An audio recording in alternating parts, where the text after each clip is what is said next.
Tonight on Need to Know, political pundits say female millennials could ultimately decide this year's midterm election. Join us this evening to discuss their priority issues and whether the political commentators have it right. And an iconic illustrator takes us from the sands of hell to a bright and quirky place called Limbo Lounge in his recent graphic novel.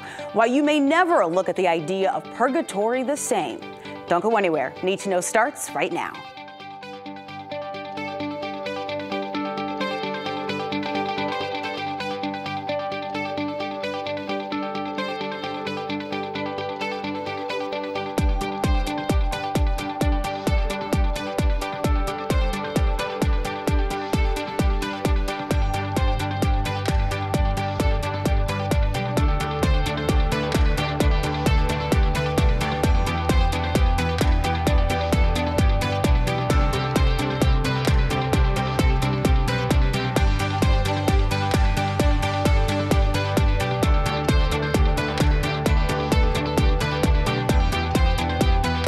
There is quite a bit of hype around a particular voter this election season. The person of interest, the millennial voter, specifically the female millennial voter. Political commentators say this particular demographic could have the power to decide the midterm election if they power up and head to the polls. There are more than 18 million millennial women in the U.S. and here to give a snapshot of their perspectives on our nation right now and the issues that matter to them most are 4 women from this voting bloc of varied political affiliations.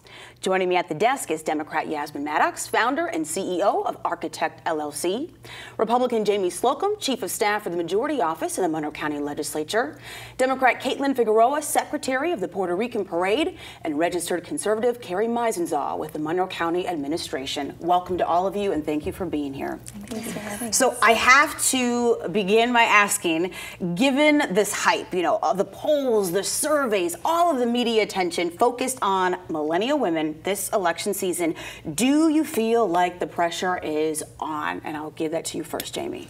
Yeah, I think the pressure is on for all voters, but particularly for female millennials. It's a large segment of the electorate that may not always be represented at the polls each election cycle. So, with a lot of people out in the media and in social media and that kind of stuff talking about it, I think that adds a little bit of pressure to see kind of what that segment will do. Well, voter turnout for midterm elections, it is notoriously low.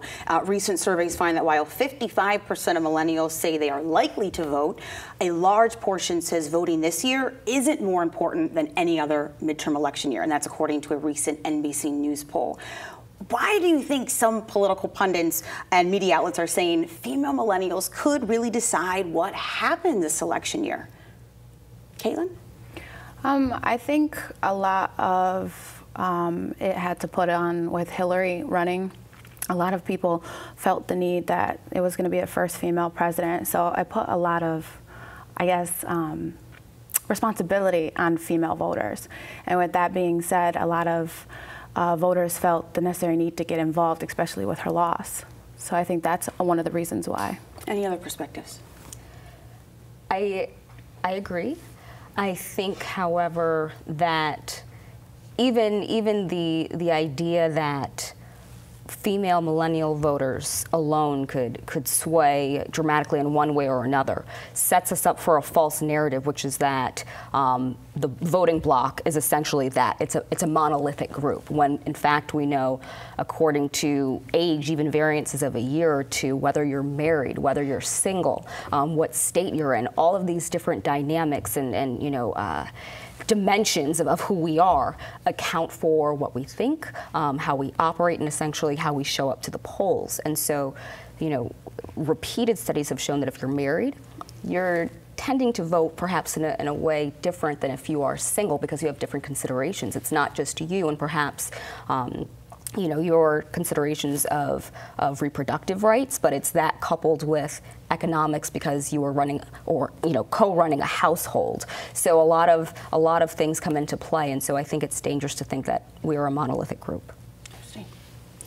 That begs the question then, what do you care about, right? Like, what if we can get inside the mind of the millennial woman? You know, what is priority for you when you look at the state of local communities, when you look at our state, New York, when we look at the country, you know, as a whole?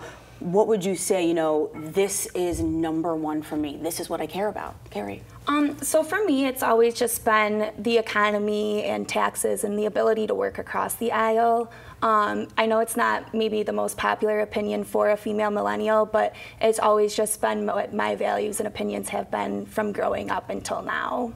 Do you think there's more of a pressure, I don't even know if pressure is the right word, in terms of working across the aisle now than you've seen in the past? Yeah, definitely, just because of the focus on the media has on these voters and on millennials. I think that it's important that, and it is pressured that we do work across the aisle and work together to do what's best for the community. Yeah, if I could piggyback, I think that, you know, there's a lot of focus in government on the disagreements, but there's also a lot of agreement.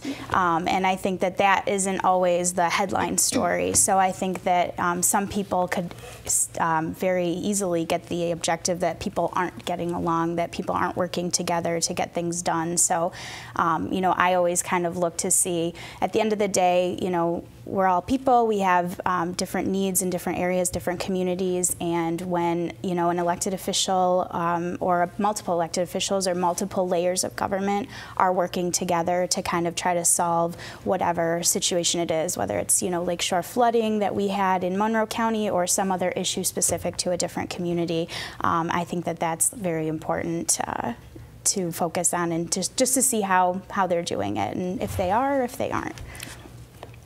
Caitlin? I feel like with the importance of a millennial when it comes to voting has to do a lot with my community-based. To be able to fight for what I believe in, and with that being said, yes, my personal body is something that I vote on. So if I have someone telling me what I can and cannot do with my body, and it's a vote that gets to dictate that, that is why I'm there. That is why I'm fighting to be able to make that change and vote against or for it. It's interesting, there was a poll that was done, and this was a CBS News poll and Refinery 29, and it found that, I'm trying to find the exact stat, but it was 70% of millennial women believed that they were losing liberty in terms of their own body, and so this poll found that healthcare was primarily the #1 concern of millennial women.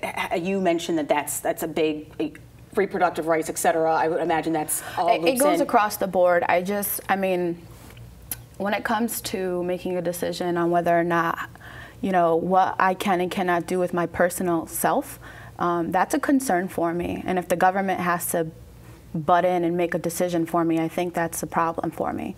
And I speak on behalf of myself and many others that agree that I don't want, you know, I don't want to sit here and say, okay, you know, I understand the technicalities of the medical field. I understand the technicalities of, you know, the healthcare field and what they're trying to do. But when it comes to my personal self, I'm going to get involved. I'm going to make a difference, and I'm going to fight for what I believe in. Yasmin? Agreed. I think because we are in such a polarized political climate, there are a lot of parlor tricks. There are a lot of, to use the term which has been thrown around a lot lately, especially concerning the Florida election for governor, dog whistle politics. So I think, you know, there's still that entrenched talk of reproductive rights versus, you know, liberties over here, states' rights and things like that. And I think how it shakes out for a lot of female millennial voters is that we are, and the poll that I was reading last night, which was posted on Vanity Fair's site, shocked me, quite honestly. We are less likely to consider ourselves to be feminists, which would seem kind of jarring based on the conversation so far. I think it was to the tune of 67 or even 70%. But I think what's happening is that a lot of these labels are becoming diluted because of the conversations that we're having, to the point where, you know, if everybody is this, you know, and choose whatever term, then it really loses its power. Additionally, I think the fact that so many female millennial voters and male millennial voters are contending with just oppressive student loan debt, I think economics and the financial situation will be much more at the forefront than anything else. I think for the most part, even though certainly for Democrats, reproductive rights is a sticking point for us, I think it's not going to be as important this election. I think the financial issues are going to be much more. I think we see at the national level whenever we have presidential elections, you know, to quote, it's the economy, stupid. It always comes down to the money. It always comes down to what constraints people feel at the end of the day. Can I get a cup of coffee? Can I put gas in my car? And everything else really does become secondary. That may not be right, but I do think it is the reality of the situation. It's interesting, Carrie, you said priority for you is working across the aisle. Are there, and I ask this to all of you, are there issues that you see as relevant and that are absolutely possible, you think, in terms of both sides kind of coming together to try to find some type of balancing point or agreement? I think I would say on a national level that healthcare is a big one, you know, in Congress. I think that, you know, there's a lot of opinions one way or the other, and a lot of people have different ideas, but I think that at the end of the day, you know, you have stories of people that have been, you know, really helped by the Affordable Care Act, and then you have people that maybe have had a more negative experience since that law has been enacted, you know, 8 years ago.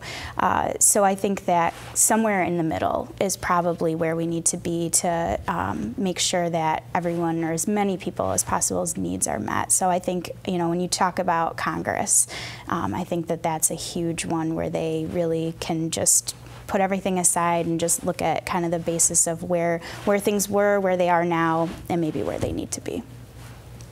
Any other areas?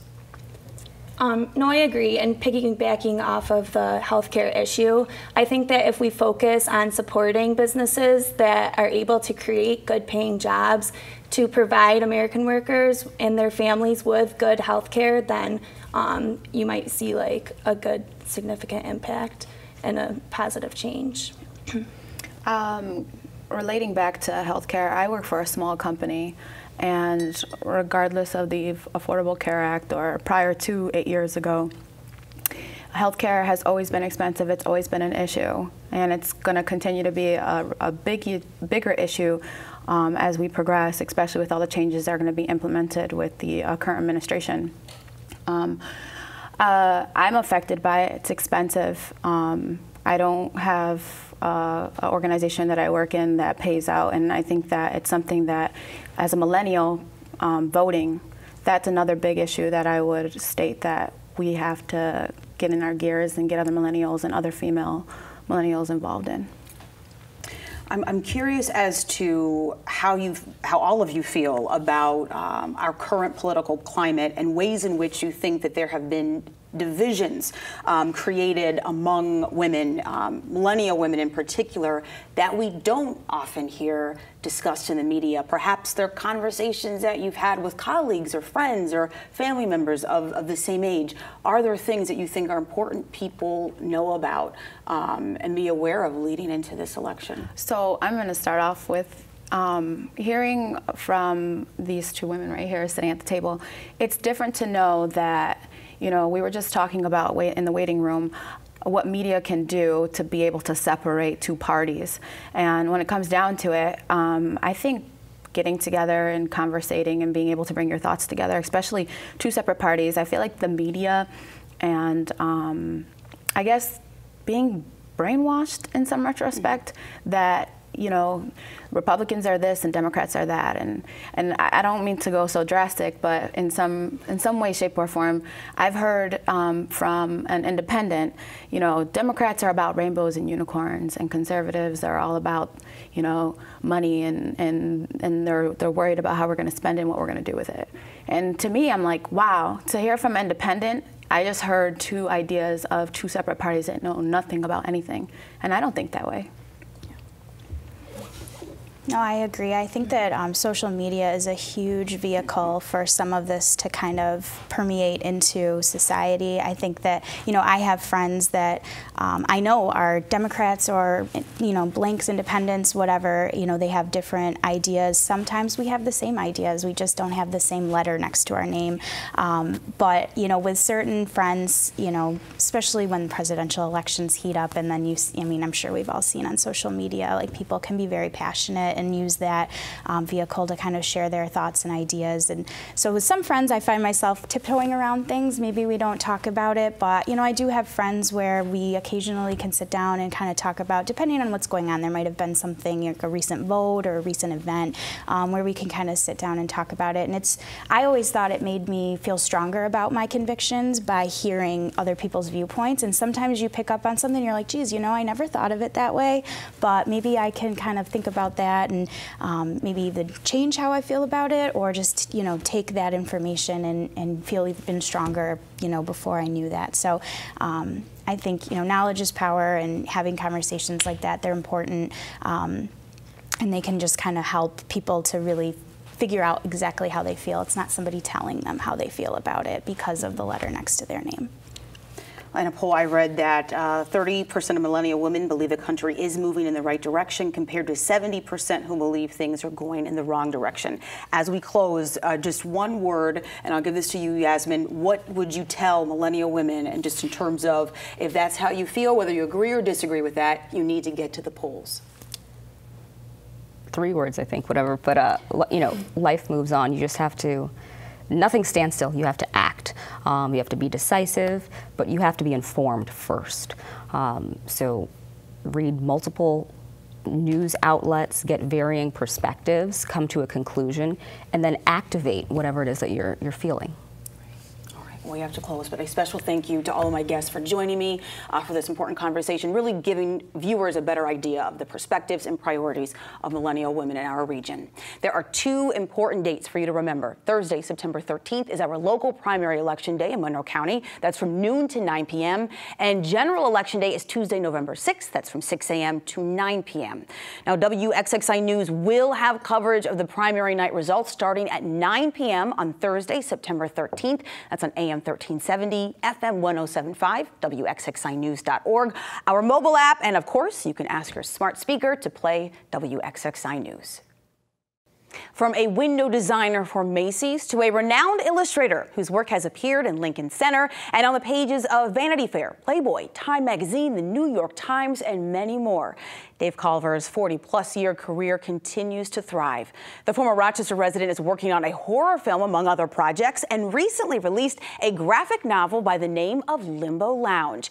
It's the latter that brings him to Rochester this week for a conversation and book signing at the Rochester Contemporary Art Center. Iconic illustrator Dave Culver joins me at the desk to talk more about his creative career and his unique take on purgatory. Welcome to the show. It's great to have you here. Oh, I'm happy to be here. So I have to tell you, I was first introduced to your work when I lived in New York City, and I was part of the subway commuter crowd. Okay. And I would travel back and forth from point A to point B, and your print Commuters is one that I saw when I lived there. On the platforms, yeah. Exactly. So when I found out that you were coming, I said, I have got to get him on the show. I will send you that poster. I have a few left. They're big. I love it. Absolutely beautiful art. 40-plus years of work. I'm curious to know, after such a rich career and you're continuing to blossom with what you do, what is it that keeps inspiring you? Oh, all kinds of things. Where we live, very much so. And you're in Palm Springs now, I should point that out. Yeah, in Palm Springs, in a vintage mobile home park. And it's amazing. It's a tiny little park at the base of really big mountains. And that's been a big inspiration for the movie in particular. Boy, I don't know. It comes from everywhere. Art, my favorite artists, filmmakers, you name it. I mean, there's a lot out there to be inspired by. Well, you're a graduate of the Rhode Island School of Design, and I understand that your very first paid job was as a storefront window designer for Macy's in New York City. Is that right? Yeah. So how did you transition from that into the world of illustration work? Was there some big gig that you got? Well, immediately after I took that job, I needed to make money, and I luckily was getting illustration work, but I needed to pay for the apartment, and the Macy's thing was actually little tiny windows, and so they were pretty great to work on, and I was even able to move some of my own illustration into the windows, but I was only there for 4 months, and then I was getting more work than I could handle with a full-time job. Well, I would love for you, if you would, to explain your technique and your style. It's incredible to me. Is it a color pencil that you predominantly work with? Yeah. It's just, okay, it's different, it's gorgeous. I've heard so many words used to describe what you do. People will easily recognize your work when they see it. Do you have a particular style or technique that you think is uniquely you? Or I know you said you're inspired by many others. Do you feel like you've borrowed from others? Initially, I did borrow, but the colored pencil work is very labor intensive. I work on the smooth side of Canson paper, it's called, and I'm always fighting the tooth, the texture, and so I go back and forth, and when I'm grading, it takes a long time. I go from a soft pencil to a hard pencil, and I usually do an underpainting to make it easier and flatter. I generally do magic marker instead of paint. So it's nothing really wildly unusual. It's actually very, very basic, but time-consuming. Believe it. Wow. Well, your work, as I said, it's appeared during the holidays in Lincoln Center, on the cover and throughout the pages of popular magazines and newspapers and galleries and more.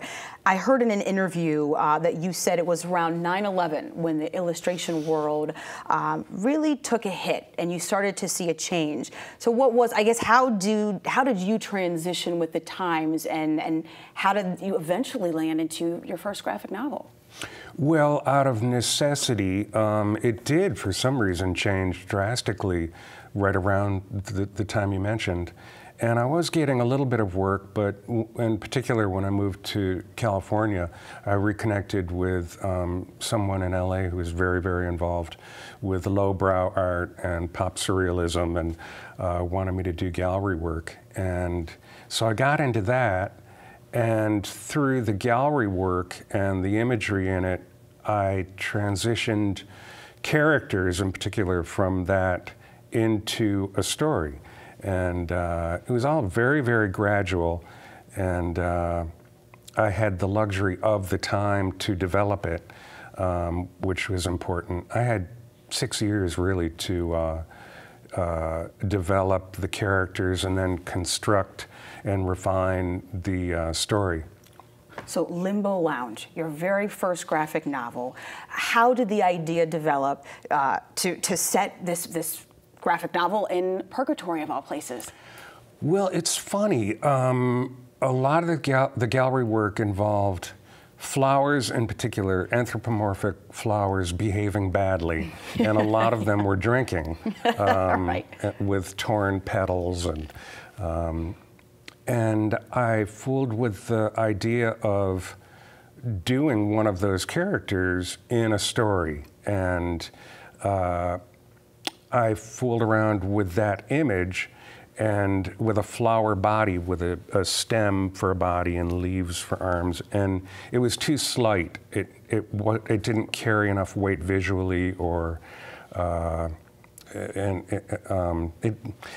needed to beef it up, and so I put a flower head on a human body, and that changed everything. It made me wonder, well, why would that happen? And that made me think, I'd already been thinking of hell and limbo, I suppose, but it made me think of different characters that had human bodies with different heads, and it grew from there. It seemed somehow like a logical next step to have them being humiliated by the devil by having these odd heads. And in some particular instances, it's for a specific reason to humiliate that particular character. They are delightfully imaginative. I have the ebook of Limbo Lounge, and I mean, it's quite a cast of characters, from the nun to the knife-toting princess. There was a neo-Nazi. I mean, you have a variety of individuals. But what's interesting is there's no specific superhero in this book, and I understand you were specific about that.